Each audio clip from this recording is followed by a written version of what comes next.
Yang kedua kalinya, ciri turiah Nabi li utammima makarimal akhlak. Nggak punya akhlak, moralnya bejat, berarti nggak ada ciri. Itu ini ciri, ya kan, ini ciri. Yang ketiga kalinya ciri daripada turiah Nabi anfa'uhum linnas, bermanfaat untuk semuanya, bukan manfaatin. Assalamualaikum warahmatullahi wabarakatuh. Waalaikumsalam warahmatullahi wabarakatuh. Bismillahirrahmanirrahim. Alhamdulillahirabbil alamin, hamdan yuafi ni'ma wa yukafi mazidah. Allahumma sholli wa sallim ala sayidina Muhammad wa ala alihi wa sahbihi ajmain, amma ba'du. Yang kami hormati, kami muliakan Kiai Sohibul Bait, Kiai Haji Ali Sururi, dan juga Kiai Deden tadi disebutkan, dan juga Kiai Mas Panji ya, dari PCNU ya. Abi Pak Amang Hilman. Dan Kiai Amang Hilman. Dan hapunten sadur sadayana para kiai, para satid se-Kabupaten Bandung Barat. Hapunten belum bisa sebut nama satu-satu tanpa mengurangi rasa hormat. Salam takzim, salam silaturahim. Alhamdulillah, wasyukurillah kita bisa berkumpul di sini di Kabupaten Bandung Barat. Dan Abdi juga telah membaca ini, Masya Allah, tentang draft pernyataan sikap Kiai dan Asatid Kabupaten Bandung Barat tentang nasab Ba'alawi. Ini Masya Allah, Subhanallah, luar biasa sekali. Draft rancangan ini tadi juga sudah disampaikan tentang adanya pernyataan, penolakan, dan himbauan kepada masyarakat. Dan kami bersyukur dan menyambut baik tentang adanya pernyataan sikap dari para kiai, para asatid, karena ini merupakan bentuk ibadah amar ma'ruf nahi mungkar. Dan ini apalagi setelah para kiai juga sudah menyampaikan, ini bukan suatu bentuk yang kadang-kadang kita disalahfahami, difitnah, seakan-akan tuh iri, dengki, hasad kepada para habib atau benci kepada para habib. Padahal bukan demikian, tapi ini merupakan bentuk amar ma'ruf nahi mungkar, karena para kiai-kiai, para ustadz ini memiliki tanggung jawab kepada umat, tanggung jawab kepada Allah. Ya, dan kata juga beliau kan juga harus sampaikan kebenaran walaupun meskipun itu pahit. Nah, jadi apalagi sudah kita melakukan perjuangan pergerakan dari Kiai Imad itu dari Oktober 2022 sudah meneruskan kajian tesis ilmiah, 2023 sudah mulai viral, dan ini terus perlu perjuangan bersama. Tidak bisa hanya Kiai Imad sorangan baik, tidak bisa hanya saya saja, tapi perlu perjuangan bersama-sama. Karena ini demi kemaslahatan umat Nabi Rasulullah Muhammad SAW, umat Islam se-Nusantara. Bahkan nggak cuman umat Islam saja, tapi juga bahkan bangsa Indonesia. Karena kita melihat ini pergerakan kubu sana itu merendahkan tuh ya, merendahkan para kiai, merendahkan pribumi, merendahkan anak bangsa. Martabat bangsa juga ikut direndahkan. Jadi ibaratnya penjajahan gaya baru secara spiritual, kultural, rasial, finansial, bahkan juga cabul juga kepada wanita-wanita kita. Dan cabul sial gitu. Bahkan ada yang ketangkep itu kan kemarin, jadi predator seksual itu. Jadi kalau dulu penjajahannya secara politik itu sudah, kalau dari penjajah Belanda, politik ekonomi. Nah, ini penjajahan gaya baru. Sedangkan founding father kita kan dalam pembukaan UUD 45 itu baru mengantarkan anak bangsa ini ke depan pintu gerbang kemerdekaan. Jadi kita sebagai penerus founding father kita punya tanggung jawab untuk benar-benar memerdekakan dan membawa masuk, bukan hanya di depan gerbangnya saja, tapi masuk ke pintu gerbang kemerdekaan, supaya anak bangsa kita menjadi tuan rumah di negeri sendiri yang merdeka. Nah, dari gangguan penjajahan etnis-etnis lain, yang kalau mereka memang mau menjadi warga negara yang berbaur, menjadi sederajat, silakan. Tapi nyatanya, faktanya, mereka masih meneruskan rasial, fasis, dan juga pengkastaan. Nah, dan itu juga bertentangan dengan agama Islam itu sendiri. Karena dalam agama Islam itu diajarkannya inna akramakum indallahi atqakum. Jadi yang mulia di sini itu adalah yang bertakwa, bukan yang karena nasabnya. Nah, sedangkan kalau masalah nasab, Rasulullah juga bersabda bahwasanya pelajarilah dari nasabmu sesuatu yang dapat membantumu menghubungkan silaturahim. Jadi sekedar itu saja. bukan untuk dijadikan nasab itu menjadikan merasa mulia, kemudian merendahkan dan menghinakan yang lain. Nah, sedangkan mereka jelas dalam dakwah-dakwah mereka merendahkan, bahkan menyatakan barang siapa yang berguru kepada satu habib bodoh lebih utama daripada berguru kepada 70 kiai yang alim. Ini sudah bertentangan dengan agama Islam Rasulullah itu sendiri. Nah, tadi juga kiai juga sudah menyampaikan ada 38 kesesatan para habib. Nah, itu saja dari kesesatan tersebut sebenarnya sudah masuk 5 dari 10 kriteria sesat MUI sebenarnya. Nah, tapi sayangnya MUI belum berani, masih perlu dorongan dari kita-kita. Makanya ini perlu dorongan bersama-sama para yai, para ustadz. Jadi di Indonesia ini kalau misalkan dukungannya lemah, itu gampang sekali dinyatakan sesat. Jadi sebenarnya MUI itu punya 10 kriteria sesat para yai, para ustadz. Nah, contoh kalau misalkan gerakan Lia Eden, Ahmadiyah, itu mereka hanya kena 1 kriteria sesat saja, itu sudah bisa langsung ditindak. Nah, pelanggarannya itu adalah kriteria sesatnya adalah meyakini adanya Nabi setelah Nabi Muhammad. Nah, tadi dari 38 yang disebutkan para kiai tadi, yang disetarkan juga diungkap oleh Kiai Sarif Tegal, Sarifudin Tegal kalau nggak salah ya. Nah, itu sebenarnya sudah masuk sampai dengan 5 daripada 10 kriteria sesat. Jadi kalau Ahmadiyah itu hanya 1, Lia Eden hanya 1, ini gerakannya Habib Ba'alawi Mu'asalaman sudah masuk 5 dari 10 kriteria sesat. Jadi luar biasa sekali kesesatannya. Ya, contohnya itu yang pertama, tidak sesuai dengan rukun iman dan rukun Islam. Itu 2 ya, saya sampaikan 2. Jadi yang tidak sesuai dengan rukun iman itu, mereka menyampaikan tuh, rukun iman kan sebenarnya jelas hanya sampai 6. Tapi mereka itu menambah-nambahkan, kalau nggak percaya sama Habib sebagai cucu Nabi, itu dalam pandangan mereka tuh dihukumnya kafir atau murtad. Padahal bukan dari rukun iman. Artinya mereka menambah-nambahi itu. Nah, kafir itu sendiri juga masuk ke kriteria sesat yang kedua adalah takfiri. Takfir itu dalam MUI itu termasuk sesat kalau ada yang takfiri. Nah, kemudian yang ketiga adalah tidak sesuai dengan rukun Islam. Tadi ada diceritakan yang naik hajinya cukup ke tarim misalkan. Nah, itu kan tidak sesuai dengan rukun Islam. Bahkan ada yang menambah-nambahi, rukun Islam itu hanya 5, ditambahkan lagi rukun Islam yang ke-6 itu adalah menjaga kehormatan tarim. Nah, ini nggak sesuai dengan kaidah rukun Islam, itu udah masuk 3 itu. Nah, yang keempat adalah melecehkan dan merendahkan Nabi. Nah, ini masuk dari cerita-cerita klaim karomah yang kurofat yang sesat dan melecehkan merendahkan Nabi. Misalkan Nabi Muhammad saja kita peringati Isra Mi'rajnya setahun sekali di bulan Rajab. Ini mereka sampai mengklaim leluhur mereka Fakih Muqaddam Mi'rajnya 70 kali per hari dengan kambingnya. Wah. Jadi itu mengalahkan mukjizat Nabi Muhammad. Padahal yang itu mukjizat yang paling utama di antara para nabi yang lain. Ini dikalahkan, direcehkan. Nah, udah gitu yang seperti tadi ada disampaikan, untuk Allah saja, untuk menurunkan bencana, itu perlu dapat ACC dari wali kutub yang Habib Ba'alawi. Nah, itu sebenarnya sudah melecehkan, merendahkan Allah bahkan.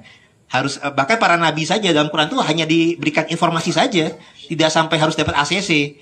Nah, itu banyak sekali yang seperti itu. Jadi, itu sudah masuk kepada kriteria keempat yang melecehkan dan merendahkan para nabi. Bahkan nabi saja untuk berdakwah hanya bisa mengislamkan, tuh hanya bisa menyampaikan, sedangkan kan hidayah itu urusannya Allah gitu.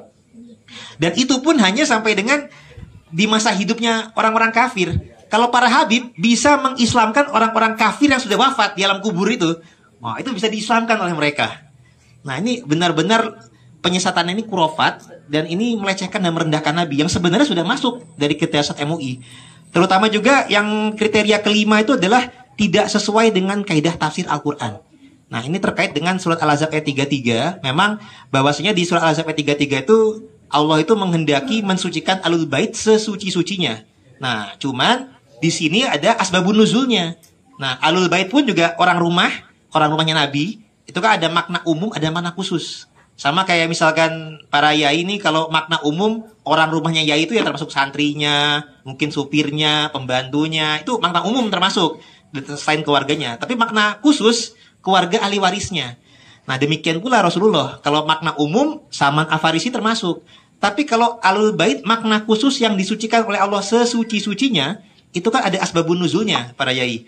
Nah, itu hanya dikhususkan kepada Alul Kisah, yaitu Rasulullah, Imam Ali, Sayyidah Fatimah Zahra, Imam Hasan dan Imam Husain. Mereka itulah yang dikhususkan disucikan sesuci-sucinya.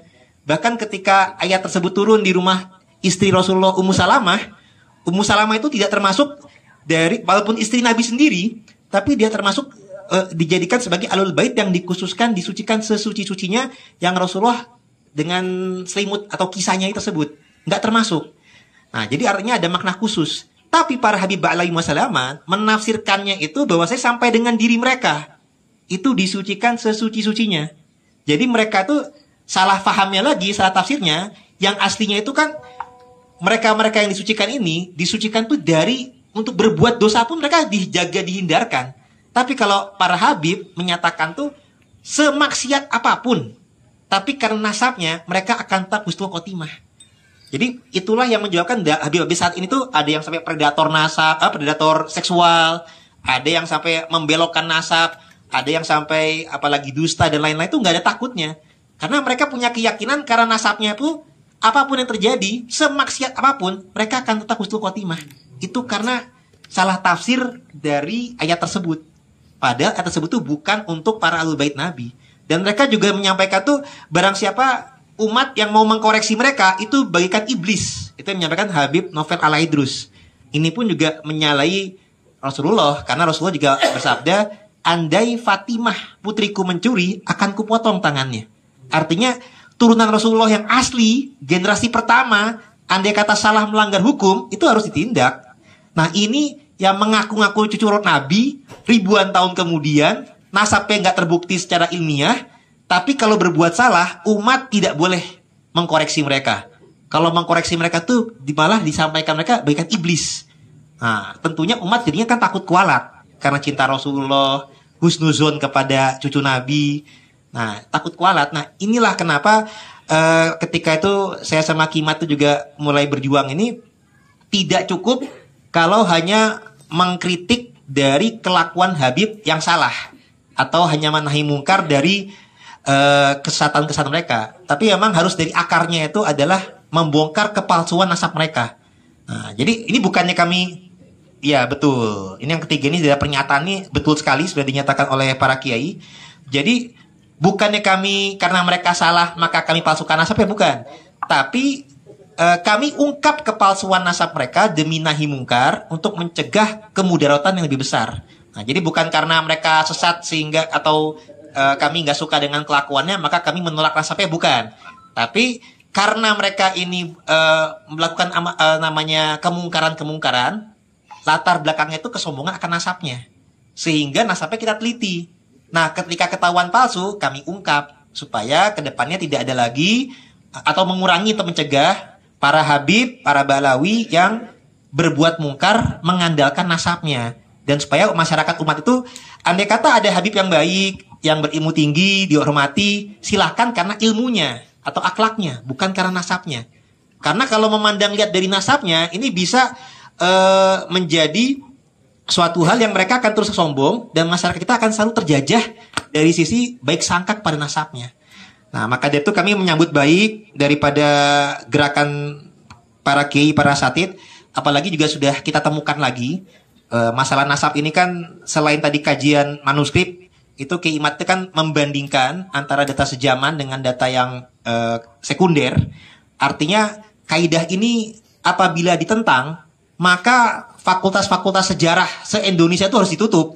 Karena ini kalau misalkan kaidah ilmiahnya Kiai Imat ini dibantah secara hal yang tidak ilmiah, maka ini benar-benar meruntuhkan kajian ilmiah ilmu sejarah. Nah, jadi perlu diketahui para kiai, datanya para Habib Balawi ini baru mengklaimnya itu di abad 9 Hijriah melalui manuskrip mereka, yaitu adalah kitab Al-Burqah Al-Musiqah yang ditulis oleh 9 Hijriah, kalau Masehinya 15 Masehi. Kalau Hijriahnya 9 Hijriah.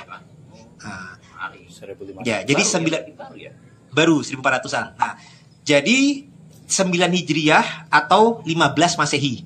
Itu mereka baru mulai berasumsinya itu oleh Ali bin Abu Bakar As-Sakron dalam kitab Al-Burqah Al-Musiqah, berasumsi leluhurnya beliau yang bernama Ubaid ya, awalnya Ubaid, Nah, dia berasumsi Ubaid ini adalah alias Ubaidillah alias Abdullah. Kalau di Burqah itu Abdullah. Nggak, awalnya Ubaid dulu. Nah, dia berasumsi bahwasanya Ubaid ini adalah alias Ubaidillah alias Abdullah. Nah, awalnya dari kitab As-Suluk Abdullahnya. Nah, tapi di kitab As-Suluk tentang nama Abdullah itu adalah leluhur dari Bani Jadid. Nah, Ba'alawi Ali Bakar Sakron mulai berasumsi leluhurnya mereka yang bernama Ubaid adalah alias daripada Ubaidillah alias daripada Abdullah tersebut. Nah, Bani Jadid dan Bani Ba'alawi ini sebenarnya sama-sama salah dalam artian tidak sesuai dengan data yang lebih tua, dengan data sejaman atau data primer. Nah, jadi kalau zaman dulu kita belum meneliti data yang lebih tua, bolehlah kita menggunakan prasangka husnuzon. Bolehlah kita menyebutnya praduga tak bersalah. Bolehlah kita kalau dalam ilmu sejarah itu argumentum ex silentio. Kita bisa mendiamkan dari sanggahan terhadap sesuatu yang belum ketemu bukti penyanggah yang lebih tua atau yang lebih valid, Yai.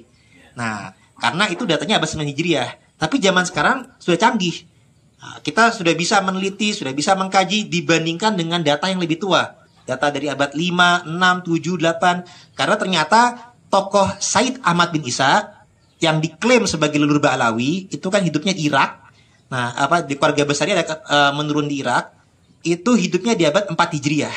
Nah, dalam data kitab yang lebih tua, terutama yang paling lengkap itu dalam data kitab Sejatul Mubarokah, ternyata anaknya hanya Muhammad, Ali, dan Hussein saja. Tidak ada nama Abdullah, tidak ada nama Ubaid, Ubaidillah tak ada. Hanya 3 saja. Nah, artinya data di masa kemudian, data sekunder yang kontradiksi dengan data yang lebih tua, maka batillah data yang lebih muda tadi. Karena nggak sesuai, kontradiksi dengan data yang lebih tua tadi.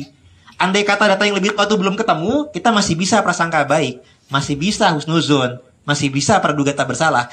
Tapi data keturunan Said Ahmad bin Isa ini dari turun-temurun, dari abad 5, 6, 7, 8, itu tercatat, Yai. Nah, Pak Kiai Imad sudah menuliskan detail data-data tersebut, kitab-kitabnya, sehingga karena datanya memang ada dan terbukti berbeda, maka terbukti Ba'alawi salah.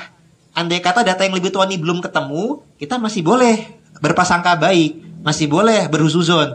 Tapi karena sudah ketemu dan datanya terbukti kontradiktif, maka kita sudah tidak boleh lagi berprasangka kepada nasab mereka. Nah, apalagi kita juga dikuatkan secara, kalau tertulis itu kan dalam bahasa hukum itu kan de jure. Nah, de facto-nya dengan tes genetik tadi, Yai. Nah, contoh misalkan orang, mungkin nggak tercatat karena istrinya siri misalkan, atau anaknya itu kawin di mana poligami, punya anak yang nggak ketahuan misalkan. Nah, maka kalau memang demikian halnya, harusnya keturunan daripada pernikahan hasil siri ini, kalau dibandingkan dengan zaman sekarang tes DNA, genetiknya tuh harus sesuai dengan keturunan yang istri yang sah.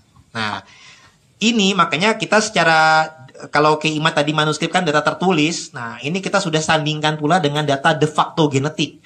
Nah, itu awalnya sebenarnya juga dari, kita sudah menyesuaikan kalau internasional itu dari ISOC para Yai, International Society of Genealogis. Artinya itu asosiasi para genealog dan geologis internasional. Nah, kalau di dalam negerinya yang sudah ikut meneliti anggota BRIN, itu adalah Dr. Sugeng. Kalau berikan Badan Riset dan Inovasi Nasional. Tapi ini artinya kaidah ilmiahnya itu sudah go internasional. Nah, ini pun juga sudah menyesuaikan dengan fikihnya NU, karena kan dulu sudah pernah ada Muktamar NU ke-31 tahun 2004, bahwasanya tes DNA itu bisa untuk membatalkan ilhak nasab, tapi belum tentu bisa untuk menentukan. Nah, kalau menentukan harus pakai data lain, kesaksian lain. Tapi kalau untuk membatalkan bisa. Nah, artinya nih penelitian genetik ilmiah ini juga sudah disesuaikan. Nah, terbukti bahwasanya Habib Ba'alawi ini haplogrupnya G, jadi mustahil sebagai turunan garis laki patrilineal kepada Nabi Ibrahim saja mustahil, apalagi Nabi Ismail, apalagi Imam Ali. Karena ke Arab pun juga bisa mustahil. Haplogrup G mereka ini artinya garis lakinya ke Kaukasus, Eropa Timur. Tapi sudah ada migrasi perpindahan ke Timur Tengah, awalnya ke Mesir, lantas berbaur dengan Yahudi, dan kemudian ke Yaman. Nah, itu pun kita sudah, Dr. Sugeng juga sudah meneliti bahwasanya tes DNA leluhur haplogrup G ini yang sebenarnya garis lakinya atau Kaukasus, itu awalnya sudah terdetek mulai di Timur Tengahnya itu di zamannya Fir'aun. Fir'aun masa Amenhotep itu punya mertua namanya Yuya. Nah, itu sudah ketemu muminya dan sudah dites DNA itu langsung dari fisik muminya sudah dites DNA. Ternyata tuh sinkron sebagai leluhur garis lakinya Ba'alawi. Gitu. Jadi keturunan daripada mertuanya Firaun.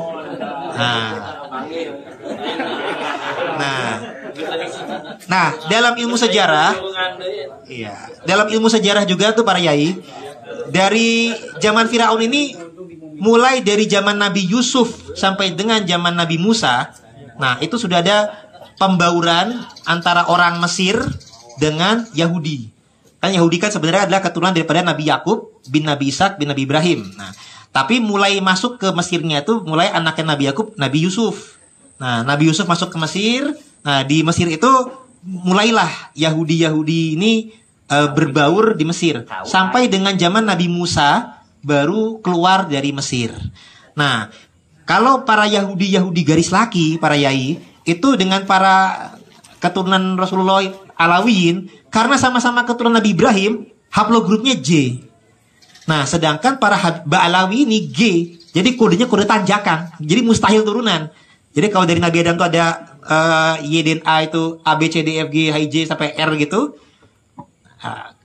Kalau Nabi Ibrahim itu di haplo J, kalau Ba'alawi di G, golef, tanjakannya. Jadi nggak mungkin turunan, karena kodenya tanjakan. Jadi kalau keturunan Nabi Adam, Nabi Nuh, Nabi Idris masih bisa. Tapi kalau ke Nabi Ibrahim saja sudah mustahil. Apalagi ke Imam Ali gitu. Sudah dibawa. Nah, tapi yang ketemu bukti itu adalah keturunan Yuya tadi. Nah, dari Yuya berbaur dengan Yahudi garis perempuan. Karena kalau Yahudi itu ada Yahudi garis laki, ada garis perempuan. Kalau Yahudi garis laki itu disebutnya Yahudi Kohenim. Nah, itu mereka sama-sama haplogrupnya sama-sama J, para yai. Tapi mereka ini G, karena sudah ada pernikahan garis perempuan. Jadi ada yang menikahi wanita Yahudi, pindah ke agama Yahudi, berbaur di sesama agama Yahudi. Nah, contohnya itu kalau dalam kisah Nabi Musa itu Samiri. Samiri ini adalah salah satu Yahudi garis perempuan yang terahnya ini ke Kaukasus, yang terah Yuya tadi. Inilah yang sudah berbaur. Nah, dari golongan-golongan Yahudi garis perempuan ini nantinya ada yang pindah ke Yaman. Begitu para yai. Dan bukti yang saya sampaikan ini juga kita sudah ada data dari jwisdna.net bahwasanya para Ba'alawi itu Jamalul Lail yang bermarga Jamalul dan Asegaf itu memang diakui oleh pakar genetik Yahudi itu sendiri. Jadi bukan kami yang mengyahudikan mereka, tapi mereka diakui sebagai turunan Yahudi tapi garis perempuan. Nah, itu di jwisdna, haplonya G. Nah, kita alhamdulillah ketemu bukti data baru lagi, buku di tulisan internasional itu membahas tentang penyusupan Yahudi di kalangan umat Islam. Nah, ternyata di abad 12 Masehi ini kita sudah temukan bukti data baru bahwasanya orang-orang Yahudi Yaman itu pura-pura masuk Islam. Nah, nanti datanya kapan-kapan kita akan sebarkan juga nih, intinya umumnya dulu, bukti datanya sudah tertulis, ini yang meneliti orang luar. Jadi mereka meneliti penyusupan orang-orang Yahudi di tubuh umat Islam. Nah, ini termasuk di Yaman. Ternyata mulai di pura-pura masuk Islamnya itu adalah di abad 12 Masehi. Nah, ini juga menjadi tepat karena apa? Para Ba'alawi ini kan mulai ngaku-ngaku cucu Nabi itu di abad 15 Masehi atau 9 Hijriah. Nah, berarti ada hubungan yang sinkron. Nah, kalau misalkan yang Yahudi Yaman ini masuk Islamnya itu abad ke-12 tapi lebih nggak sesuai. Nah, ini mungkin kita nggak kontradiksi, tapi ini abad 12 Masehi mereka masuk Islam, 3 abad kemudian baru kalangan Ba'alawi ini mengaku-ngaku cucu Nabi. Nah, tapi bukti bahwasanya mereka ini keturunan Yahudi adalah genetiknya sesuai, kemudian budaya tariannya sesuai, kemudian sifat rasis dan fasisnya sesuai. Nah, tadi juga sebenarnya ada kitab Ba'alawi juga yang menyampaikan orang-orang ajam itu bagaikan binatang. Nah, ini sesuai dengan kitab Talmud bahwasanya orang di luar Yahudi itu juga bagaikan binatang. Makanya kalau zaman sekarang mereka tuh kalau caci maki menyampaikan anjing, babi, monyet, curug, jangkrik, kayak kebun binatang, itu memang sudah kebiasaannya mereka. Karena mereka itu memang dari zaman dulu tuh di luar kalangan mereka tuh binatang. Itu udah ada kitabnya pun juga ada. Dan itu sesuai dengan kebiasaannya Yahudi dalam kitab Talmud.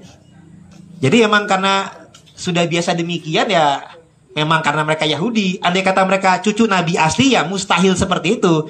Kalau kata pepatah itu kan Yai, buah itu nggak mungkin jatuh jauh dari pohonnya.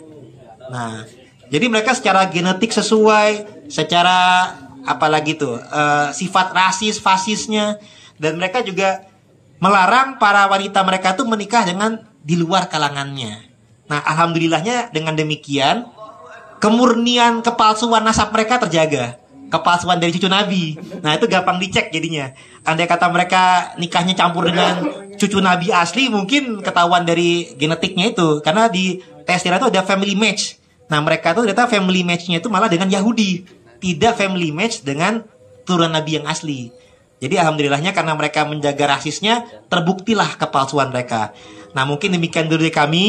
Kami amat sangat bersyukur para kiai, para asatid ini juga menyatakan sikap. Kami mendukung, apalagi di Bandung ini keturunan para wali.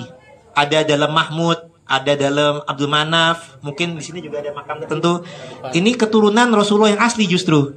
Kita cek di silsilah itu keturunan daripada di Pati Ukur, keturunan daripada Said Abdurrahman Al-Qadiri, menantunya Syarif Hidayatullah. Jadi perpaduan keturunan Syekh Abdul Qadir Al-Jailani dengan Jalur Al-Kazimi Al-Husaini. Ini justru para leluhur-leluhur kita, para pendakwah yang ada di Bandung, yang ada di Jawa Barat, itu justru turunan Rasulullah yang asli. Sehingga jangan sampai dibelokkan malah ke Yaman. Nah, karena aslinya cucu Nabi itu justru ya leluhur-leluhur kita. Ada yang dari Maroko, ada yang dari Uzbek. Demikian dari kami, kurang lebihnya mohon dimaafkan para yai. Wa'alaikum mufiq ila aku bitorik. Assalamualaikum warahmatullahi wabarakatuh. Alhamdulillah ya. Penjelasan yang begitu jelas gamblang ya. Ini tambahan, bukan tambahan lagi, penjelasan inti yang sebenarnya kami tidak menduga-duga akan kedatangan Pak Kiai ya. Ini merupakan anugerah juga ya bagi kita semuanya. Ini yang membawa Pak Panji juga nggak ada konfirmasi. Iya, langsung saja begitu ya. Ini selanjutnya kan tadi sudah dibahas. Ini sudah disepakati ya, tidak ada ini ya. Sepakati. Kalau saya sendiri sih nggak terlalu sulit untuk menyikapi. Yang pertama, yang paling penting tadi jangan bawa emosi, bawa hati yang bersih. Kalau kata kakek saya, sama nggak usah terlalu jauh kata kakek saya, karena saya memang belajar sama kakek saya. Ciri turiah Nabi, kalau kata kakek saya itu minimal 7, karena huruf Fatihah juga ada 7. Yang pertama, wa ma arsalnaka illa rahmatan lil alamin. Ciri turiah Nabi harus penuh kasih sayang. Kok bukan kasih sayang, berarti cirinya tidak satu itu. Yang kedua kalinya, ciri turiah Nabi li utammima makarimal akhlak. Nggak punya akhlak, moralnya bejat, berarti nggak ada ciri.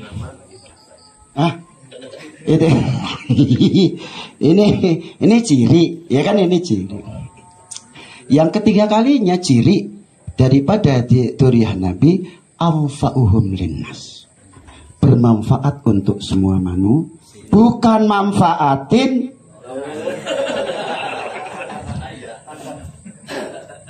Terus apa enggak ini? Oh, udahlah segitu aja.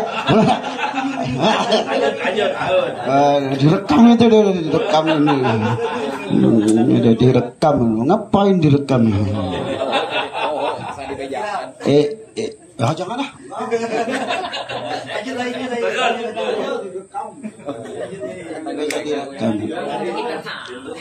Kan saya menyampaikan wasiat kakek saya, kan boleh-boleh saja. Yang keempat kalinya, jihad fisabilillah. Merasa gelisah, merasa sedih kalau agama ini dipermainkan. Namanya jihad fisabilillah. Kenapa anak cucu daripada Wali Songo seneng untuk bikin pondok pesantren? Karena merasa gelisah, merasa sedih atas agama dipermainkan. Nah, ini untuk menjawab. Nah, adapun yang kelima kalinya, memiliki jiwa dermawan. Kayaknya jenis tak kasih makan, Mang. Bukan minta. Padahal kemarin kata Mang nggak usah disiapin apa-apa, Gus. Orang makan duluan. Harusnya yang istighosah makan dulu ada duluan. Untung kiai saya gitu. Selamat kiai. Kalau bukan kiai diusir itu. Ya. Terus adapun yang keenam kalinya haram menerima upeti. Ya pokoknya tidak menjadikan kiai sebagai ATM. Haram menerima upeti. Apapun alasannya. Yang paling terakhir 7 walad dolin. Yang paling terakhir yang ketujuh ini ciri. Kalau mobil Innova, Toyota dari kecil, dari tahun 82 ada cirinya tuh. Kok ternyata badannya Innova, kok cirinya Daihatsu? Kan nggak nyambung, nggak ada apa. Nah, yang ketujuh kalinya takut dan malu ketika dia diketahui oleh orang banyak bahwasanya dia duriyah Nabi Muhammad SAW. Takut dan merasa malu bukan di dalam diri aneh.